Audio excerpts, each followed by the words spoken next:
కూడి ఉన్న మనకెల్లరకును మన ప్రభు అయిన యేసుక్రీస్తు వారి యొక్క నామమున కృపా సమాధానములు, మహిమ, దీవెనలు, ఆశీర్వాదములు మెండుగా దేవుడు మనకెల్లరకు అనుగ్రహించును గాక. ఆమేన్. చదవబడిన వాక్య భాగములో వారు వట్టి చేతులతో యెహోవా సన్నిధిని కనబడక వట్టి చేతులతో యెహోవా సన్నిధిని కనబడక ప్రతి వారును తాము వర్ధిల్లిన కొలది దేవునికి తమ శక్తి కొలది ఇయ్యవలెను అనే మాటను చదువుకుంటున్నాం. బైబిల్ గ్రంథంలో దేవునికి కానుకను ఎంచుటను గూర్చి అనేకమైన మాటలు దేవుడు వ్రాయించారు. ముందుగా దేవునికి ఇచ్చేవారు వారు ఎవరైనా కావచ్చు. అయితే దేవుడు ఎవరి కానుకను ఎక్కువగా మెచ్చుకున్నారు బైబిల్లో అంటే లేని వారి యొక్క కానుకనే, బీదవారి యొక్క కానుకనే ఆయన ఇష్టపడినట్లుగా బైబిల్లో కనబడుతుంది. అందుకనే కొంతమంది మాట్లాడే మాట, మేము బీదవారము, మేము దేవునికి ఏమి ఇవ్వగలము అని అంటారు. కానీ దేవుడు కోరుకున్నది ఏమిటంటే బీదవారి యొక్క కానుకనే. ఈ బీదవారిని గూర్చి ఆయన మాట్లాడుచున్న మాట నిర్గమకాండము 30వ అధ్యాయంలో 15వ వచనములో మనం చూసినట్లయితే, అది మీ ప్రాణములకు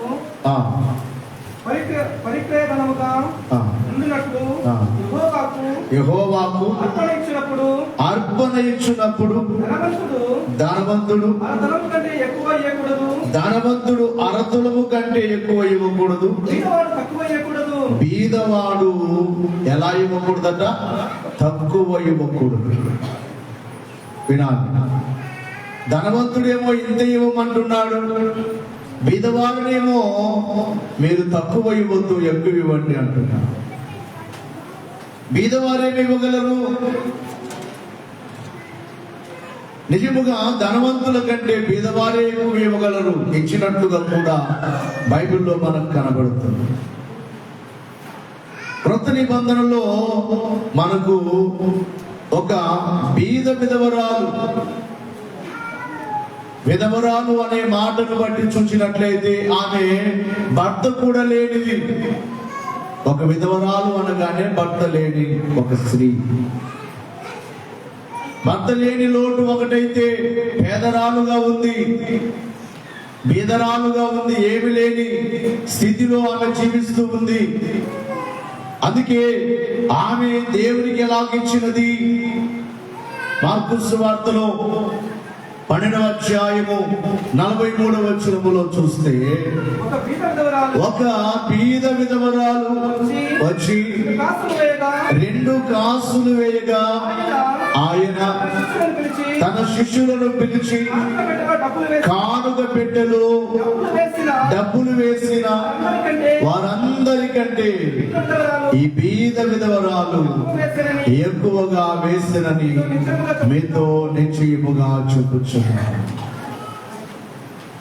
అందరికంటే ఈమె ఎక్కువగా వేసింది, బీద విధవరాలు. దయచేసి వినాలి, మీరు మనసు పెట్టి వినాలి. ధనవంతులు చాలా మంది అక్కడ వేసుకుంటున్నారు. వారిని కూర్చు కూడా బైబిల్లో చూస్తాం. ధనవంతులు కానుక పెట్టెలో మూటలు విప్పి వేస్తున్నారట. లూకా సువార్త 21వ అధ్యాయంలో చూస్తాము కదా, వారు తమకు కలిగిన సమృద్ధిలో నుండి కానుక పెట్టెలో తమ కానుకలను వేయుచున్న ధనవంతులను ఆయన పారచూచెను. ఒక బీద విధవరాలు ఎంత వేసిందట? 2 కాసులు అందులో వేయచుండగా చూచి ఈ బీద విధవరాలు అందరికంటే ఎక్కువగా వేస్తానని మీతో నిజముగా చెప్పుచు. వారందరూ ఎలాగ వేస్తున్నారు?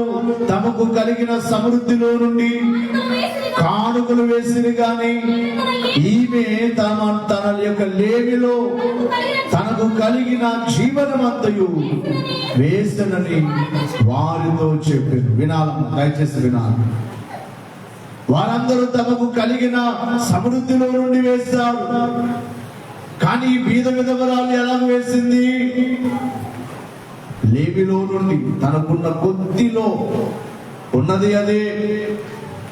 ఇక తర్వాత ఆ కానుకిచ్చి వేస్తే ఆమెకి ఇంటికి వెళ్ళిన తర్వాత తినడానికి ఉందో లేదో తెలియదు, తినడానికి కూడా లేదు. అది ఆలోచన చేయలేదు ఆమె. నేను మొదటిగా నా దేవునికి ఇవ్వాలి, నా దేవునికి నేను ఇవ్వాలి అనే ఉద్దేశంతో ఆమె తన జీవనమంతయు, తనకున్నదంతయు దేవునికి ఇచ్చి వేసినట్లుగా ఈ వాక్యములో చూస్తున్నాం. ఇక మూడవదిగా చూసినట్లయితే దేవునికి ఇచ్చే వారిని గురించి బైబిల్లో ఒక మాట మనకు కనబడుతుంది. అపోస్తుల కార్యముల గ్రంథము. దేవునికి మహిమ కలుగును గాక. దేవుని సన్నిధానమునా దేవుని కానుక లర్పించుడి. దేవుడు మనకే చిన్నవాటి దేవునికి చెల్లించెదము. దేవుడు మనకే చిన్నవాటి దేవునికి చెల్లించెదము. అపోస్తుల కార్యముల గ్రంథం 20వ అధ్యాయంలో 35వ వచనాన్ని చూస్తే, మీరును ఇలాగు ప్రయాసపడి బలహీనులను సంరక్షింపవలెననియు పుచ్చుకొనుట కంటే ఇచ్చుట ధన్యమని ప్రభువైన యేసు చెప్పిన మాటలు జ్ఞాపకము చేసుకొనవలెనని అన్ని విషయములలో మీకు మాదిరి చూపితినని చెప్పాడు. పుచ్చుకొనుట కంటే ఇచ్చుట ధన్యము. చాలా మంది ఉద్దేశం ఎలా ఉంటుందంటే తీసుకోవడమే, దేవుని దగ్గర పుచ్చుకోవడమే కావాలి, ఎవరి దగ్గరైనా తీసుకోవడమే. పుచ్చుకొనుట కంటే ఇచ్చుట ధన్యము మాటలు ప్రభు చెప్పిన మాట. మనిషి యొక్క నైజం ఏమిటంటే తీసుకోవడానికి ఇష్టపడతారు. ఎంత తీసుకున్నా, దేవుడు ఎంత ఇచ్చినా, ఎన్ని ఆశీర్వాదాలు ఇచ్చినా ఇంకా కావాలి, ఇంకా కావాలి, ఇంకా కావాలని పుచ్చుకోవడానికి ఇష్టపడతారు. కానీ పుచ్చుకోవడం ధన్యమని రాయబడలేదు బైబిల్లో. పుచ్చుకొనుట కంటే చెప్పండి అయ్యామా, ఇచ్చుట ధన్యము, ఇచ్చుట ధన్యము. ఇది ప్రభువు చెప్పిన మాటగా గుర్తు చేస్తూ మీరు అనేకులకు మాదిరిగా ఉండాలి. మాదిరి. నేను చాలా మందిని విశ్వాసులైన వారిని చూశాను. ప్రారంభములో సేవకు వచ్చిన ఆరంభములో ఒక తల్లి ఇప్పటికీ ఈ మధ్య కాలంలో వయసు అయిపోయింది కదా, నేను చనిపోవాలి అయ్యా, ఇక నాకు వద్దు, నేను వెళ్ళిపోవాలి అని ఈ మధ్య కాలంలో మాట్లాడితే చెప్పాను, అమ్మా అలాగన్నది, నీవు ఇంకా ఉండాలి, ఇంకా దేవుని కొరకు బ్రతకాలి. వయసు అయిపోయింది, ఆరోగ్యం సహకరించలేదు, చాలా సార్లు మరణంచులోనికి వెళ్ళి కూడా దేవుడు బ్రతికించాడు మన యొక్క సంఘ బిడ్డల్ని. ఎందరినో ఈ వారంలో కూడా ఒక యవ్వన కుమారుడు చాలా సీరియస్ అయిపోయారు. వారు ఫోన్ చేసి అయ్యా అని ఏడుస్తుంటే చెప్పాను, ఏం కాదు, కుమారుడికి ఏమి కాదు, మీరు భయపడద్దు. ప్రార్థన చేయగా మరలా మరుసటి రోజే ఫోన్ చేస్తారయ్యా, ఇప్పుడు బాగున్నాడయ్యా, మాట్లాడుతున్నాడు, మాట పడిపోయింది. మరొక కుమార్తె డాక్టర్లు ఇక మేము గ్యారెంటీ ఇవ్వలేము, చనిపోతుందని డాక్టర్లు చెప్తున్నారు అని వారు ఫోన్ చేశారు. నేను చెప్పాను ఏమి కాదు, ప్రార్థన చేశాను, ప్రభా మీ కృప చూపించండి, జీవ మరణములు మీ చేతిలో ఉన్నాయి, ఆ బిడ్డ యొక్క మరణాన్ని జీవముగా మార్చండి. దేవుడు అద్భుత రీతిగా నిన్న మేము వెళుతూ అక్కడ శుక్రవారం ప్రార్థనకు వెళ్ళి తిరిగి వచ్చినప్పుడు వారింటికి వెళ్ళి ప్రార్థన చేసి రావడం జరిగింది. ఆ కుమార్తె క్షేమముగా దేవుడు ఆరోగ్యముతో నింపారు. దేవునికి మహిమ కలుగును గాక. చేతులెత్తని విషయాలుగా రాత్రి కూడా మన సంఘములో ఎవరో గృహములో మరణం జరుగుతున్నట్టుగా ప్రభు నాకు బయలుపరిచారు. చాలా బలంగా ఉన్నాడు, యవనస్తుడే. ఆ కుటుంబం అంతా చాలా దుఃఖంతో ఉంది. ఆ దృశ్యము దేవుడు నాకు స్వప్న ప్రత్యక్షత చూపించగానే నాకు నిద్ర పట్టలేదు. రాత్రంతా ప్రార్థన చేసుకుంటున్నాను, ప్రభా అలాంటిది ఏది జరగకూడదు. ఒకవేళ మీ బిడ్డలు ఏదైనా పొరపాట్లు చేసినట్లయితే క్షమించండి ప్రభా. వారి మాట వలన పొరపాట్లుంటే, వారి ప్రవర్తనలో పొరపాట్లుంటే, పాపములుంటే క్షమించండి. ఆ మరణాన్ని కొట్టివేయండి తండ్రి అని రాత్రి చాలాసేపు ప్రార్థన చేయించాను. నేను నమ్ముచున్నాను ఆ మరణాన్ని దేవుడు కొట్టివేశాడని. దేవునికి మహిమ కలుగును గాక. కనుక ప్రియులారా, ఆ తల్లి చాలా సార్లు నేను చనిపోవాలయ్యా అంటే నేను చెప్పాను, అలా అనుకోవద్దమ్మా, నేను ఉండాలి. ఎందుకంటే ఆరంభం నుండి చూస్తున్నాను ఆ తల్లి. దేవునికి ఇచ్చే విషయం, మన ఈరాల స్థలం తీసుకుంటున్నానంటే ఒక 5,000 రూపాయలయ్యా, ఇదిగో తీసుకొని వచ్చి కానుకలు. ఎక్కడ స్థలం తీసుకుంటున్నామన్నా, ఎక్కడ మందిరం కడుతున్నామన్నా, ఆ మందిరంలో నా కానుకుండాలి, నా కానుకుండాలి. ఎంతో శ్రమ పొందింది ఆ తల్లి. అయితే దేవుడు ఆశీర్వదించారు. దేవునికి ఇచ్చే విషయంలో, అన్ని విషయంలో, మళ్ళా వేరే విషయాల్లో విస్తరణ చేసి సంపాదించుకుంది. కానీ దేవునికి ఇచ్చే విషయానికి వచ్చే లోపు ఎంతో ధారాళత.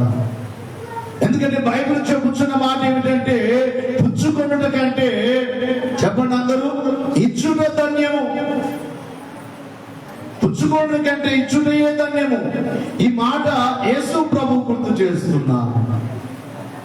మరొక మాట అన్నారు, ఇయ్యుడి మీకు ఇస్తాను అన్నారు. ఇవ్వుడి మీకు ఇవ్వబడును. కానీ మనం ఒకటే చేస్తాం, అడుగుడి మీకు ఇవ్వబడును అని. అడగడమే మంది, అది కావాలి, ఇది కావాలి, ఇచ్చి నాకు ఇవ్వాలి దేవా అని అడగట్లేదు. ఇవ్వండి మీకు ఇస్తానంటున్నాను. కనుక పుచ్చుకొనుట కంటే ఇచ్చుట ధన్యము. బైబిల్లో మనం ఇంకా చూసినట్లయితే దేవుడు ఎలాంటి వారికి ఇస్తారు అనే మాటను, ఎలాంటి వారిని ప్రేమిస్తారనే మాటలు కూడా మనకు బైబిల్లో కనబడతాయి. దేవునికే మహిమ కలుగును గాక. చేతులెత్తండి. దేవునికే స్తుతి కలుగును గాక. దేవునికే కీర్తి కలుగును గాక. మరొక వచనాన్ని బైబిల్లో చూసినట్లయితే మనకు యేసుక్రీస్తు వారు కానుకను గూర్చి ఆయన మాట్లాడుచు మత్తయి సువార్త 19వ అధ్యాయము 22వ వచనములో, అయితే ఆ యవనస్తుడు మిగుల ఆస్తి గలవాడు కనుక ఆ మాట విని వ్యసనపడుచు వెళ్ళిపోయాను. బాగా వినాలి. యేసుక్రీస్తు వారు ఇక్కడ ఒక యవనస్తుడు ప్రభు దగ్గరికి వచ్చాడు. ప్రభు దగ్గరికి వచ్చి అడుగుతున్నాడు. ఎక్కడ? 16వ వచనము నుండి, ఇదిగో ఒకడు ఆయన యొద్దకు వచ్చి, బోధకుడా, నిత్య జీవము పొందుటకు నేను ఏ మంచి కార్యము చేయవలనని ఆయనను అడిగాడు. బోధకుడా, నేను పరలోకం వెళ్ళాలి. పిల్లలు ఆ దగ్గర పెట్టుకోండి, తిరగనివద్దు, అల్లం చిక్నేద్దు. దేవునికే మహిమ కలుగును గాక. చేతులెత్తండి. దేవునికే స్తుతి కలుగును గాక. అడుగుచున్నాడు ఏమని? బోధకుడా, నిత్య జీవమునకు వెళ్ళుటకు పొందుటకు నేను ఏ మంచి కార్యము చేయవలనని ఆయనను అడిగాడు. యేసు ప్రభువుని అడుగుతున్నాడు. ఒక ధనవంతుడు వచ్చి, చాలా ఆస్తున్న వ్యక్తి వచ్చి అడుగుతున్నాడు. వయసులో యవనవాడు, మంచి యవన వయసు కలిగిన వాడు. అందుకు యేసు ప్రభువు ఏమంటున్నారు? అందుకు ఆయన మంచి కార్యములను గూర్చి నన్నెందుకు అడుగుచున్నావు? మంచివాడొక్కడే. నీవు జీవములో ప్రవేశింపగోరిన ఎడల ఆజ్ఞలను గైకొనమని చెప్పింది.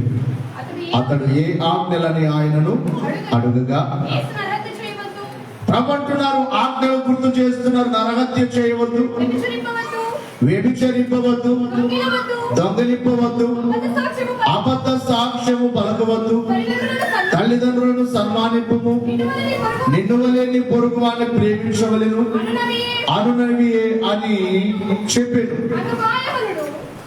నీవు పరలోకం వెళ్ళాలంటే ఇవన్నీ చేయాలి. నరహత్య చేయకూడదు, వ్యభిచారం చేయకూడదు, దొంగతనం చేయకూడదు, ఇంకా ఏం చేయకూడదు? నిన్ను వలె నీ తల్లిదండ్రులు సన్మానించాలి, అబద్ధ సాక్ష్యం పలకూడదు, నిన్ను వలె నీ పొరుగు వారిని ప్రేమించాలి అని ఆజ్ఞలన్నీ గుర్తు చేస్తే ఏమంటున్నాడమ్మా? అందుకు ఆ యవనుడు, ఇవన్నీ అనుసరించుచునే ఉన్నాను, ఇకను నాకు కొదువ ఏమని ఆయన అడిగాను. ఇవన్నీ చేస్తున్నానయ్యా, చిన్నప్పటి నుండి ఇవన్నీ చేస్తున్నాను, ఆజ్ఞలు పాటిస్తున్నాను, భక్తిగా ఉంటున్నాను, పరిశుద్ధంగా ఉంటున్నాను, నేను ఏ దొంగతనం చేయట్లేదు, ఏ అబద్ధాలు ఆడట్లేదు, అన్ని విషయాల్లో బాగున్నాను అని చెప్పాడు. సరే, నీకు ఒకటి కొదువుగా ఉంది, అది చేస్తావా? ఒకటి నీకు కొదువుగా ఉంది, ఏమిటది? అందుకు యేసు, నీవు పరిపూర్ణుడగుటకు కోరిన ఎడల పోయి నీకున్న ఆస్తి నమ్మి బీదలకిమ్ము, అప్పుడు పరలోకమందు నీకు ధనము కలుగు, నీవు వచ్చి నన్ను వెంబడించుమని అతనితో చెప్పెను. బాగా వినా, నీవు పరలోకం వెళ్ళాలంటే ఏం చేయాలి? మాట్లాడుతూ నీకున్నదంతా అమ్మేసి ఎవరికి వాళ్ళ బీదలకు పంచిపెట్టి నన్ను వెంబడించు, పరలోకానికి తీసుకొని వెళ్తాను, పరలోకానికి వస్తాను. ఇప్పుడు అతనికి ఏమైపోయింది? ముందంతా బాగుంది, ఆజ్ఞలు పాటించండి. ఇది పాటించినాడు, ఆజ్ఞలే పాటించుంటాడు చెప్పండి? దేవుని మాట వినని వాడికి ఆజ్ఞలే పాటించుంటాడు? ప్రభుత్వం చెప్పాడు నేను పాటిస్తున్నానని. చాలా మంది చెప్పుకుంటారు మేము పాటిస్తున్నాం, మేము భక్తిగా ఉన్నాం, మేము బాగున్నాం అని చెప్తారు. కాదు కాదు, ఇక్కడ ప్రభు అన్ని విషయాల్లో బాగున్నావు, కానీ ఒక విషయంలో నీకేముంది చెప్పండమ్మా? లోపము.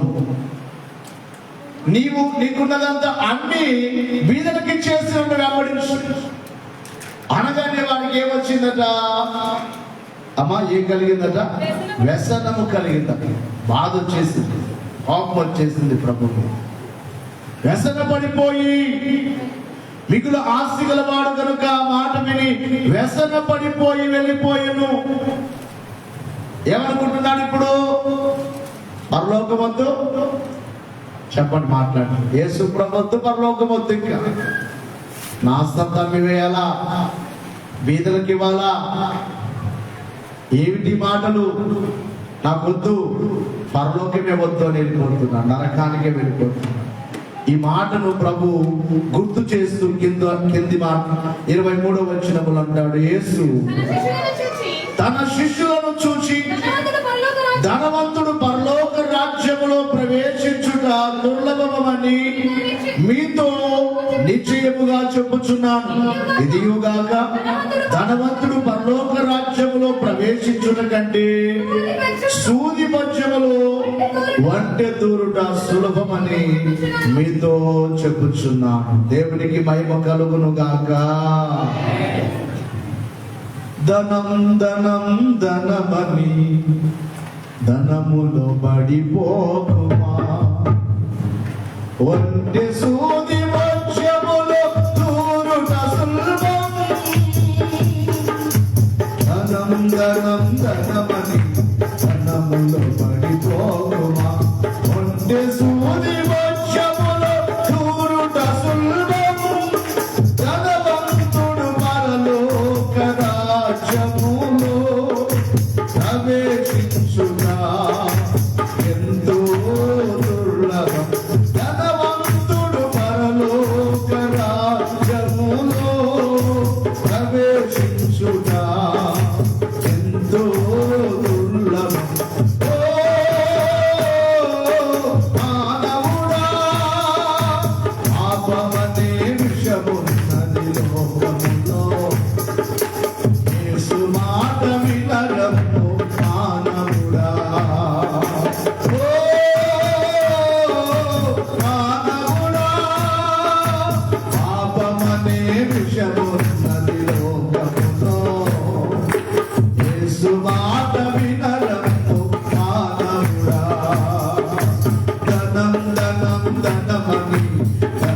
పడిపోకుమా ఒంటె సూది వృక్షములో దూరుట సులభం ధనం ధనం ధనమని ధనములో పడిపోకుమా ఒంటె సూది వృక్షములో దూరుట సులభం ధనవంతుడు పరలోక రాజ్యములో ప్రవేశించుట ఎంతో దుర్లభం. ఓ మానవుల ఓ ఆ పాట ఓ మానవుడా పాపమనే విషమున్నది లోకములో యేసు మాట వినరము మానవుడా అందము నాకున్నదని అర్పణించవు అందము నాకున్నదని అర్పణించవు నీ అందము నడి ప్రాయం వాడిపోవును అందము నాకున్నదని అర్పణించవు నీ అందము నడి ప్రాయం వాడిపోవును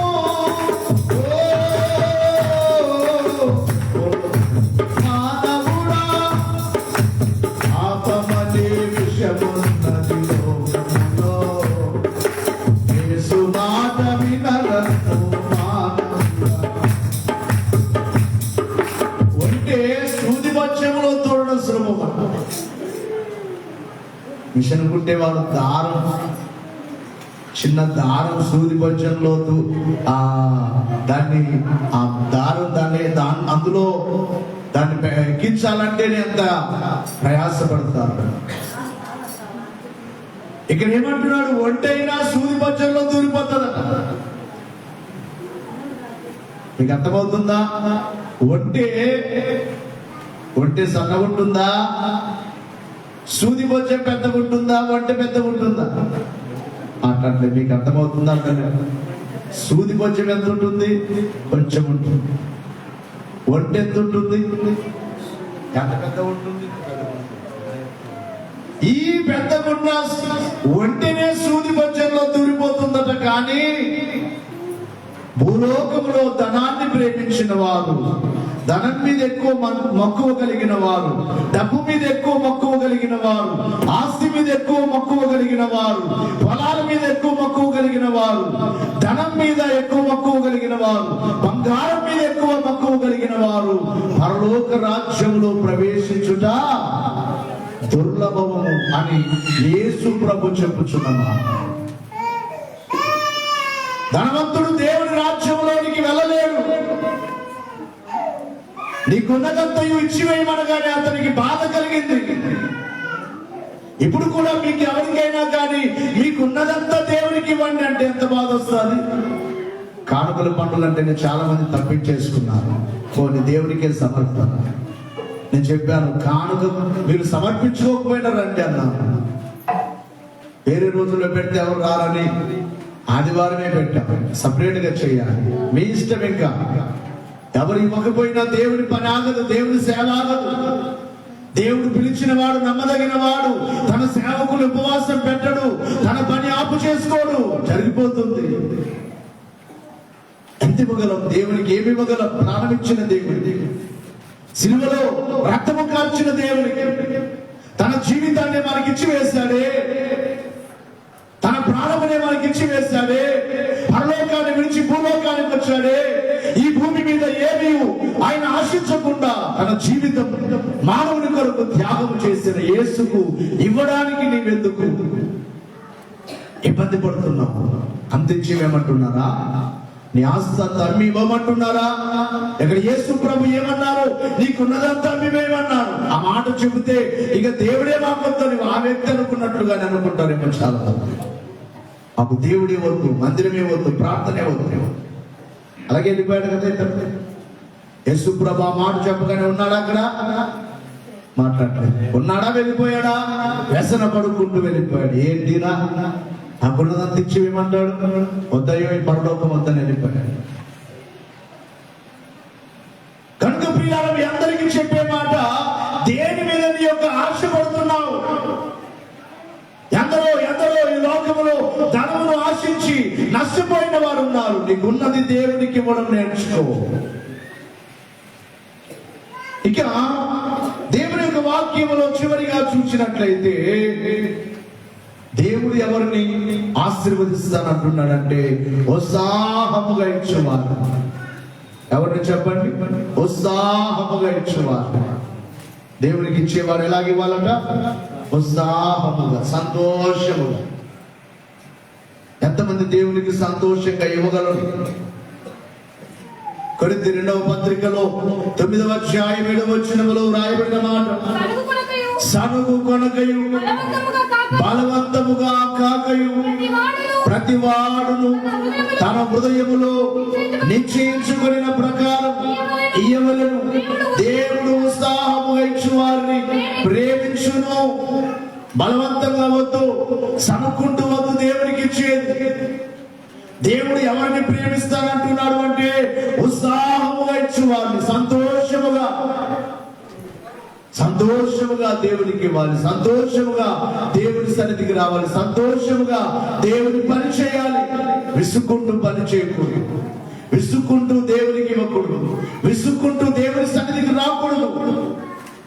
అది నీకు ఆశీర్వాదం ఎంత మాత్రము కాదు. దైవజనులు ఈ వాక్యాలు చెబుతూ చాలా మాటలు చెప్పారు. 3 రకాల విశ్వాసులను గురించి గారు చెప్పారు. మొదటి రకం ఏమిటంటే రాయి లాంటి విశ్వాసులు ఉంటారు. ఎలాంటి వారు? రాయి లాంటి వారు. రాయి ఎంత గట్టిగా ఉంటుందో వారి జీవితం అంత గట్టిగా ఉంటున్నట్టు. ఎన్ని వాక్యాలు విన్నా, ఎన్ని బోధలు విన్నా వారు మారు. మొదటి విశ్వాసం. వీరికి రాయి అని పేరు పెట్టారు. చెకుముక్కు రాయి అని వారికి అయ్యగారు పేరు పెట్టారు. కానుకను గురించి ఎన్ని చెప్పినా, దేవుని వాక్యాలు ఎన్ని బోధించినా వారి జీవితంలో మార్పు రాదు, దేవునికి ఇవ్వరు. ఇది మొదటి రకము, మొదటి గుంపు విశ్వాసుల్లో. రెండవ గుంపును గురించి ఆయన చెప్పిన మాట స్వంజి, ఒక స్వంజి లాంటి విశ్వాసులు. అనగా మనం స్వంజిని తీసుకొని నీళ్ళలో, అలా కొన్ని నీళ్ళలో దాన్ని నీళ్ళలోనికి అద్ది బయటకు తీసి, నీళ్ళలో తడిపి బయటకు తీసి పిండినంతగా నీళ్ళేమొచ్చేస్తాయి? మాట్లాడుతున్నారు. అందులో నుండి వస్తాయా రావా?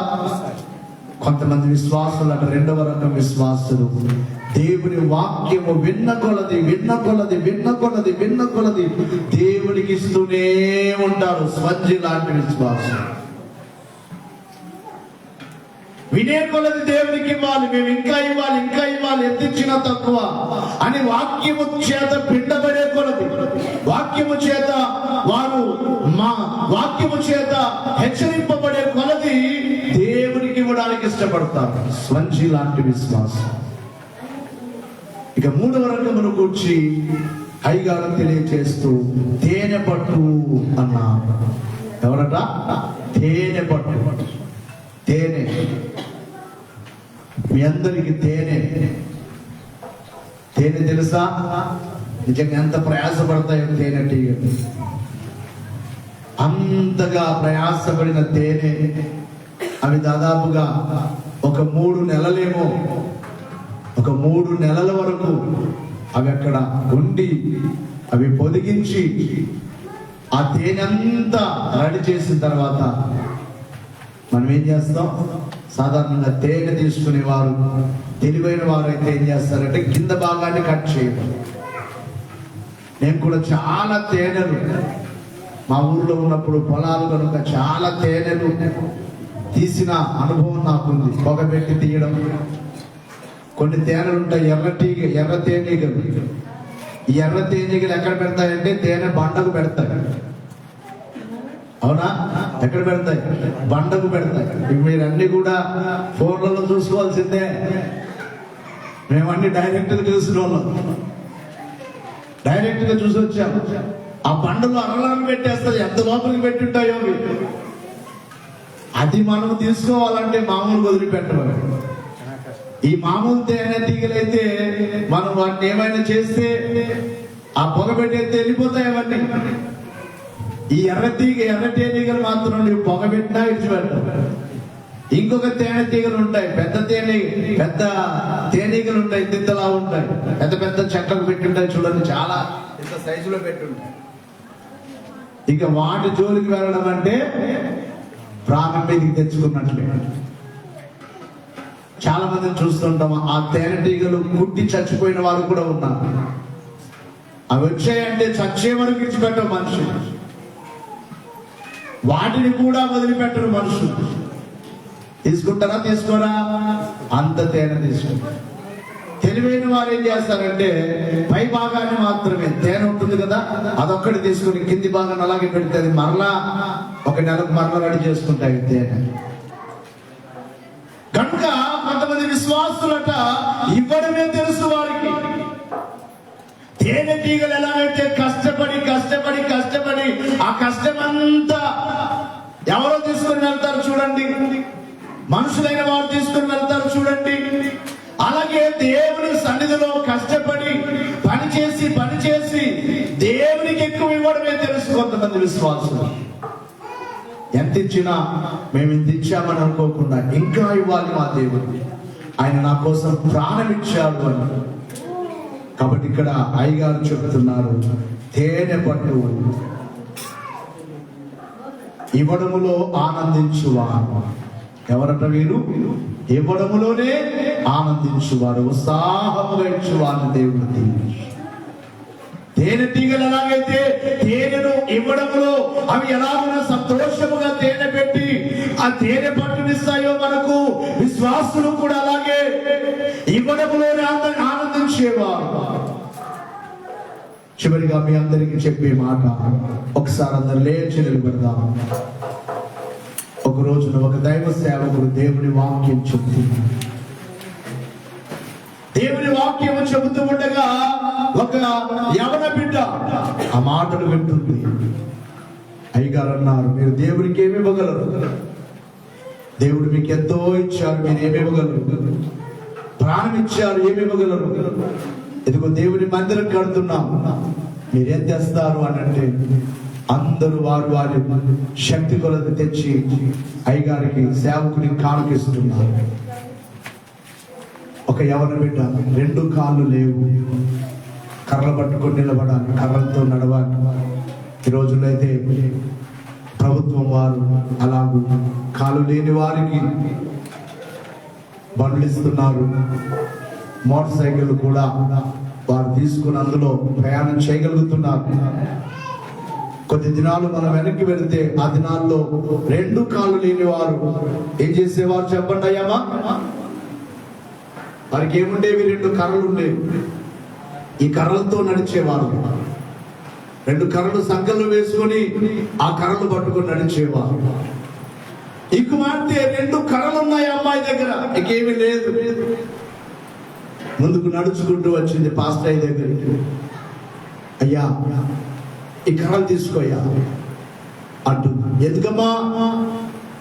అయ్యా ఈ మందిరానికి దేవుని సేవకు నేను ఇవ్వాలని ఆశ ఉంది, అయినా నా దగ్గర ఏమీ లేదయ్యా. మీరు చెప్పిన వాక్యాన్ని విని నా మనస్సు నేను కరిగిపోయానయ్యా. దేవునికి నేనేమైనా ఇవ్వాలయ్యా, ఇవ్వడానికి నా దగ్గర ఏమి లేదు. ఇది 2 కర్రలు తీసుకుంది అని 2 కర్రలు అక్కడ పెట్టేసి అప్పుడు అయ్యగారు అంటున్నాడు, అమ్మ వద్దమ్మా, నువ్వెలా నడుస్తావు? ఈ కర్రలు ఏం చేయాలి అంటే నాకులాగా కాళ్ళు లేని వారికి కర్రలు అమ్మేసేయి, వచ్చిన ఆ సొమ్ముతో ఆ మందిరంలో నా కానుకుండాలి, నా పేరు మీద కానుకు.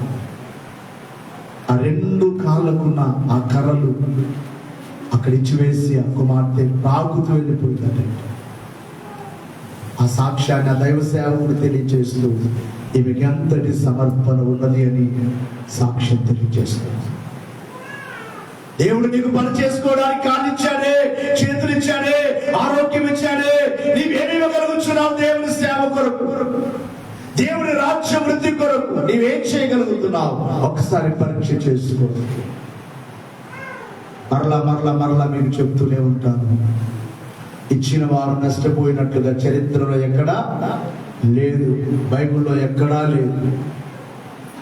అబ్రహామును గురించి మనం వింటాం. 10వ వంతు అన్నిటిలో ఇచ్చాను అని వ్రాయబడిన మాట ప్రకారంగానే అన్ని విషయములలో అబ్రహాము ఆశీర్వదింపబడ్డాడు. ఒక్కసారి ఆ మాట చదువుకుందాం. అన్నిటిలో ఇచ్చాడు, అన్నిటిలో ఆశీర్వాదాలు పొందుకున్నాడు. ఆదికాండం 14వ అధ్యాయం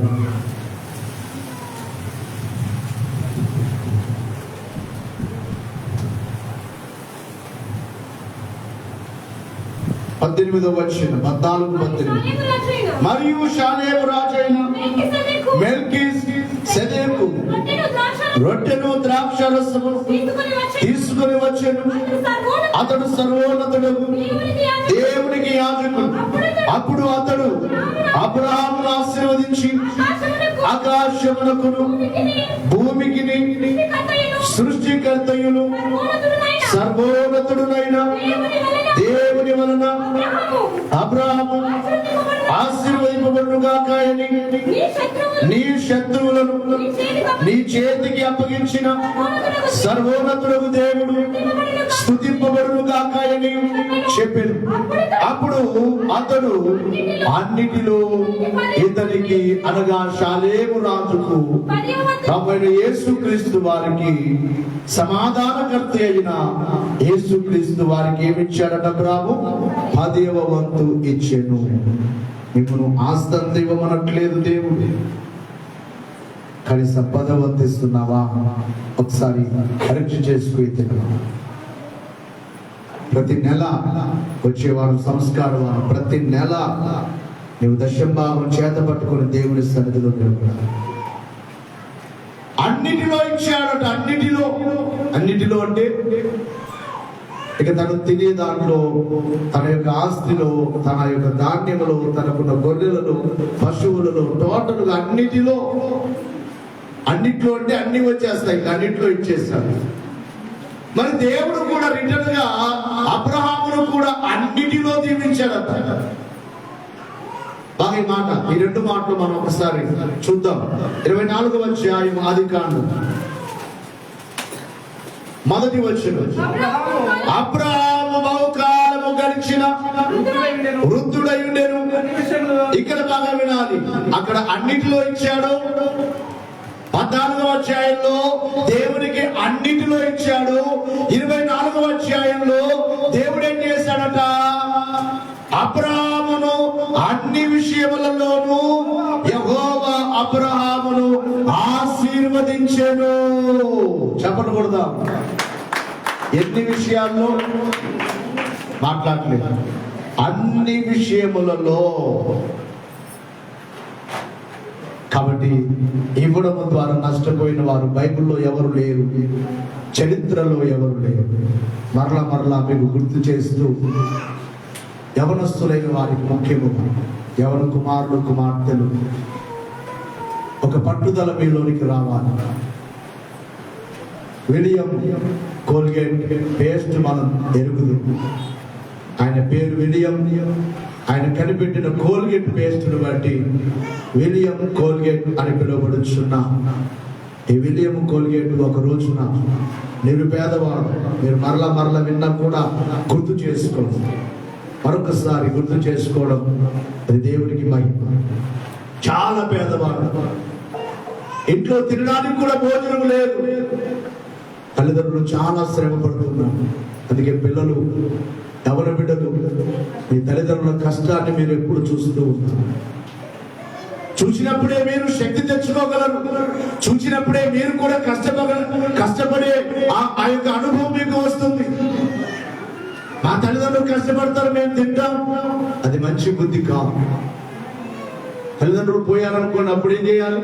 ఎవరు పెడతారు? తల్లిదండ్రులు చనిపోయారనుకోండి, అప్పుడు ఎలాగా? అది ఉండగానే కష్టపడడం నేర్చుకోవాలి. తల్లిదండ్రులు శ్రమ చూసిన ఈ విలియం చిన్న పిల్లవాడు, ఒక 12 ఏళ్ల వయసు, 14 ఏళ్ల వయసు ఉంటుందేమో, అంత చిన్న వయసు. భోజనమునకు లేక ఏడుస్తూ ఉంటే, తల్లిదండ్రులు ఏడుస్తూ ఉంటే, ఆ శ్రమ చూచిన విలియం ఇక నేను ఇంట్లో ఉండను, ఎక్కడికైనా వెళ్ళిపోతాను. ఒక రోజు నా తల్లితో అంటున్నాడు, అమ్మా ఎక్కడికైనా వెళ్తానమ్మా.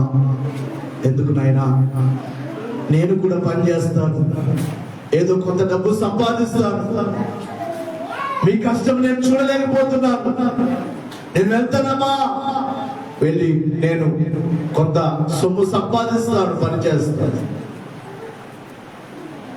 తల్లిదండ్రుల కష్టం చూసి మనం ఇంట్లో ఉండలేము. నేను కూడా నా తల్లిదండ్రుల కష్టము చూసిన వాడనై 2000 సంవత్సరంలో ఇల్లు విడిచిపెట్టాను. 2000 సంవత్సరం, దాదాపుగా 6 సంవత్సరాలు నేను తాడపత్రిలో పనిచేసి రాత్రి పగలు కష్టపడ్డాను.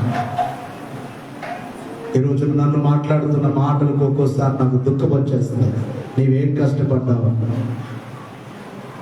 నడుములు ఉదయం వంగితే సాయంకాలం వరకు వంగి పనిచేసింది. ఆ తర్వాత దేవుని సేవలో ఆయన కృపతో కష్టపడే శక్తిని దేవుడు ఇచ్చాడు. సేవలో కూడా ఎంతో కష్టం. కాళ్ళు ఒక్కోసారి నడవడానికి వచ్చేవి, కళ్ళల్లో వేడి అలా కూడా బయటకు వచ్చేసి కళ్ళు భయంకరమైన మండుతూ, ఆదివారం కాగానే కాళ్ళెంతలా వాసిపోయేవి. నేటికి ఈ రోజున దేవుడు కొంత సుఖం ఇచ్చారని చెప్పాలి, కానీ సుఖపడడం ఇష్టం లేదు. ఎంత శ్రమో, కష్టపడిన వ్యక్తిని కష్టపడలేదు నీవేం చేసావంటే మనసుకు చాలా వేదన కలుగుతుంది. దాదాపుగా 6 సంవత్సరాలు పనిచేసి ఎంతో శ్రమ. నేను పనిచేసే ఆ ఫ్యాక్టరీలో ఆ మిషన్ నాకు ఉదయకాలంలో ఇచ్చేవారు కాదు, కటింగ్ చేసుకోవడం. ఆ కటింగ్ ఆ పీసుల్ని, ఆ బండల పీసులు కట్ చేసుకోకపోతే నాకు పని ఉండేది కాదు. రాత్రి మిషన్ ఖాళీ ఉండేది.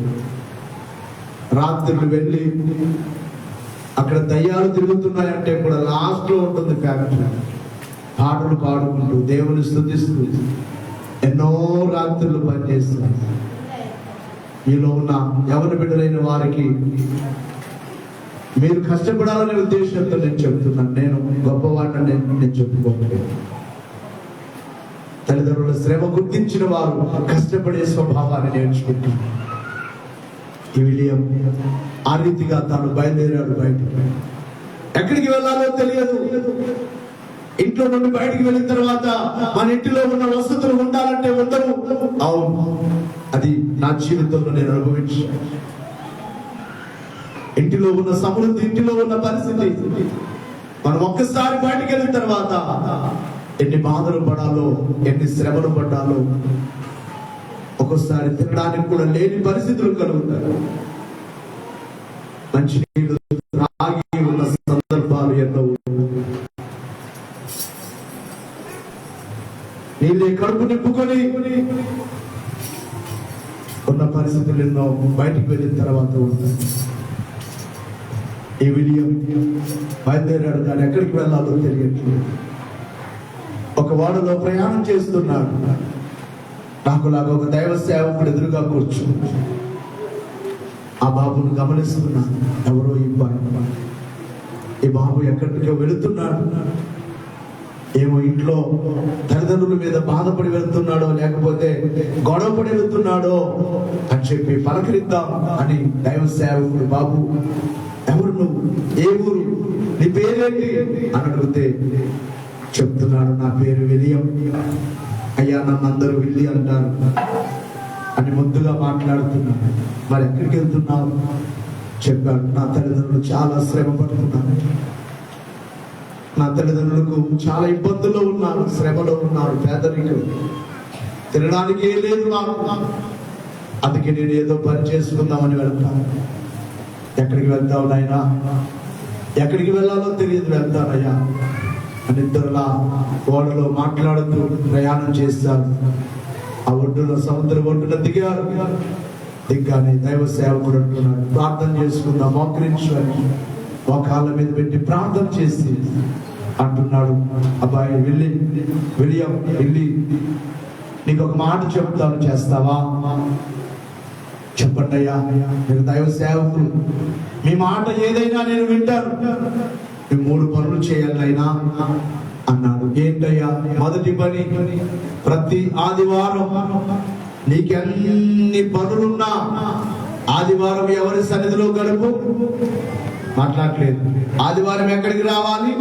దేవుని సన్నిధికి రావాలి. ప్రతి ఆదివారం ఇది మానవద్దు. మొదటి విషయం. సరేనయ్యా, వారమంతా పని చేసుకుంటాను, ఆదివారం దేవుని సన్నిధికి వస్తాను లేదయ్యా, వెళ్తానయ్యా అన్నాడు. రెండవ పని, ఇదిగో రెండవ పని ఏమిటంటే ప్రతిరోజు కొంత సమయం ఉంటుందండి.